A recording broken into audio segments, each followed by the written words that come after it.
conmemoramos una fecha que fue incluida en el marco del decenio de los afrodescendientes 2015-2024 y que ha tenido como objetivo celebrar los importantes aportes de la comunidad afrodescendiente alrededor del mundo.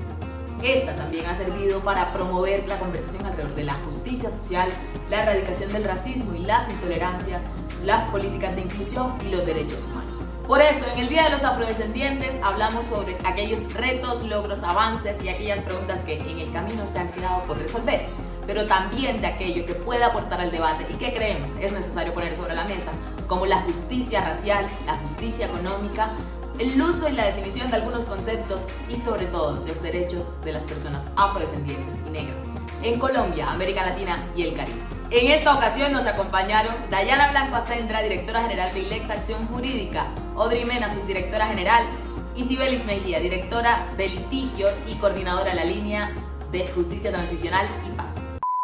Maquillarse, ya No, sí. yo no. No, yo no. Y cuando están en los videos, que yo no. No es la que sale de 2 y 3. Listo, compañeras. Principales retos que tenemos como población afrodescendiente en América Latina y el Caribe. Bueno, siempre nos hacen como ese tipo de preguntas, ¿no? Y generalmente para una población que está tratando de superar tantas limitaciones, desigualdades sociales, económicas, que no son de ahora, sino que tienen un trasfondo histórico también. Responder ese tipo de preguntas es como uno dice, hombre, los tenemos todos, ¿sí? Tenemos muchos todavía. Tenemos retos alrededor de temas de superación de pobreza, por ejemplo, temas de acceso a educación superior, temas de accesibilidad a servicios públicos, temas de empleo también. Y tenemos otro tipo de retos alrededor de cómo nos mira la sociedad colombiana, la sociedad latinoamericana. Retos alrededor de los imaginarios que hay sobre la población afrodescendiente. Es decir, la pregunta pensada así es muy difícil porque lo obliga a uno a ponerse del lado de la historia en el que de alguna manera nos han obligado a estar. Pero también tenemos que hablar de los logros, ¿sí? Las luchas de la población afrodescendiente para lograr superar todas esas desigualdades históricas. Entonces, por ejemplo, mientras tenemos grandes dificultades, no solo para acceder a ofertas de educación superior y mantenernos, no solo es entrar, sino mantenerse, tenemos grandes referentes afrodescendientes también en la literatura, ¿sí? Tenemos grandes referentes afrodescendientes también en la ciencia, así como los tenemos también en el deporte y en la música. Entonces también es poner la pregunta como en doble sentido para no vernos obligados siempre a hablar de retos. Que el reto en un sentido hasta positivo, ¿no? Porque siempre la pregunta nos pone del lado de tenemos esta dificultad y tenemos esta otra. ¿Qué retos estamos atravesando? Que obviamente no son actuales, pero y que se han venido arrastrando con el tiempo, pero que podríamos mencionar como principales en este momento, muy puntuales. Bueno, yo creo que efectivamente hay como muchos aspectos en los que hemos avanzado desde los procesos organizativos, porque creo que las organizaciones de base negra tienen un rol importante en esos avances. Creo que sin los empujones y sin las presiones que desde el movimiento social negro, afro se ha hecho, pues esos logros que ahora me permito como identificar algunos no serían posibles. Creo que hemos avanzado mucho, por ejemplo, en el reconocimiento de la existencia de los pueblos negros. Sigue haciendo falta mucho por hacer, pero hay un avance, al menos en los reconocimientos formales de derechos, en los reconocimientos formales de la necesidad de escuchar las voces de la gente negra, de permitirles espacios permitirnos espacios de participación en distintos escenarios. Creo que se ha consolidado también un fuerte proceso de lucha contra el racismo. Sin embargo, creo que ahí está un reto muy conectado con eso, y es que nos toca o nos hace falta dar el paso como con más decisión hacia una lucha realmente antirracista. Decir, pasar de la lucha contra el racismo a la lucha antirracista, que implica hacernos preguntas y apuntarle a soluciones de los problemas que constituyen el racismo y que son asuntos estructurales. ¿Sí? Esto implica, por ejemplo, reevaluarnos las discusiones alrededor de las acciones afirmativas, hacer un balance sobre esto en el país. Creo que es importante y creo que hace falta.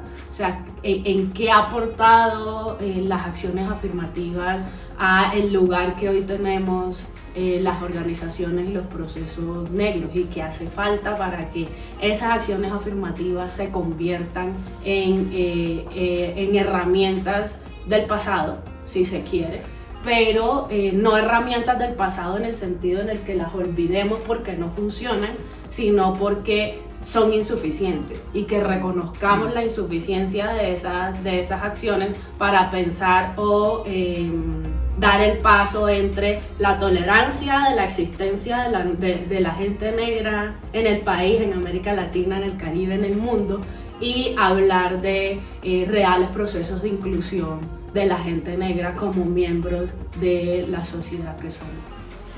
Sí, yo pienso que estamos en un momento especial, en un momento en el que estamos pasando de la normalización del racismo o los actos de racismo y discriminación a entrar en una conciencia.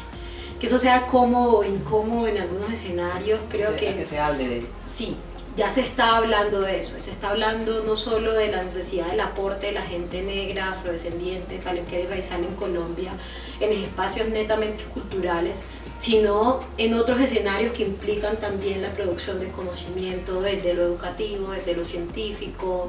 Hace un momento Dayana hablaba, digamos, cómo ya estamos representando diferentes espacios. Todavía hay unos trabajos que hay que hacer, ¿sí? Y tiene que ver con cuando hablamos de enfoques diferenciales, cuando hablamos de inclusión, dejar ese pensamiento que es que hay que forzar la presencia de las personas afrodescendientes en la construcción de cualquier escenario institucional en Colombia, sino que simplemente se acepte la alteridad de la gente negra en este país como parte del país. Entonces creo que hemos avanzado en eso y estamos en un momento que tenemos que aprovechar que hay esa conciencia, que se está iniciando a despertar esa conciencia de la necesidad de que todos estemos, porque todos hacemos parte de él, para poder empezar a plantear otro tipo de escenarios, como cómo vamos a pasar del discurso de la inclusión, incluso de las acciones afirmativas, cómo vamos a operar, hacer eso operativo en todos los campos, ¿sí? Cómo vamos a tener representatividad en la rama ejecutiva del Estado, no con 2 o 3 figuras por un gobierno de 4 años, sino cómo eso se va a hacer. Además en los puestos, se supone, pensados para que lidere gente negra. Exacto, exacto. ¿Cómo vamos a superar ya esa barrera de darle la operatividad y que ya se vuelva normal en Colombia? Que Yesenia en el Ministerio de las TIC no sea la excepción, la innovación, sí. La innovación, que Aurora Vergara no sea la persona que tiene que tener también los miles de estudios y los miles de cargos para poder estar ahí trabajando y pensando las formas de superar la falta de acceso a la educación de la gente negra, porque así mucha gente la ve y no como esta persona que está ideando una cartera nacional de acceso a la educación en un país como Colombia. Entonces yo siento que estamos en ese punto en estos momentos. Estoy de acuerdo con el tema de que se está hablando más sobre el racismo, sobre la discriminación racial, pero en el sentido de que lo están hablando los otros, no solamente nosotros, desde acá como organizaciones de la sociedad civil. Como estuviéramos en una pecera y nos estuvieran mirando. Claro, como que estamos nosotros acá como unas locas y sí, que el racismo y la discriminación, sino que ya hace parte de la conversación nacional, aunque creo que esa conversación nacional sigue siendo muy limitada. Es decir, la situación en la que se ha visto ILEX últimamente, que nos llaman a ver si queremos estar en un espacio y las preguntas del espacio son ¿qué es racismo? ¿Qué es discriminación? uno siente, hombre, un país como Colombia todavía los medios de comunicación preguntándose qué es racismo, qué es discriminación, la sobrecarga que ponen también en las organizaciones como nosotros, lideradas por gente negra o en las personas negras que de alguna manera conocemos del tema o de quienes estudian este tema, de además de explicar una cosa que uno cree que es básica, ¿sí? Que es hasta en mi caso, y es un caso muy personal, hasta revictimizante verme en los espacios explicándole a la gente una y otra vez esto. Sí, ya estamos en esta conversación nacional, pero ¿en qué nivel estamos en la conversación nacional? Yo creo que eso es importante preguntárnoslo también como organización de la sociedad civil, como sociedad, como sectores. Incluso bien interesante que haciendo uno como una revisión de si existen o no herramientas para eso, si han existido, uno empieza a encontrar herramientas que son viejas.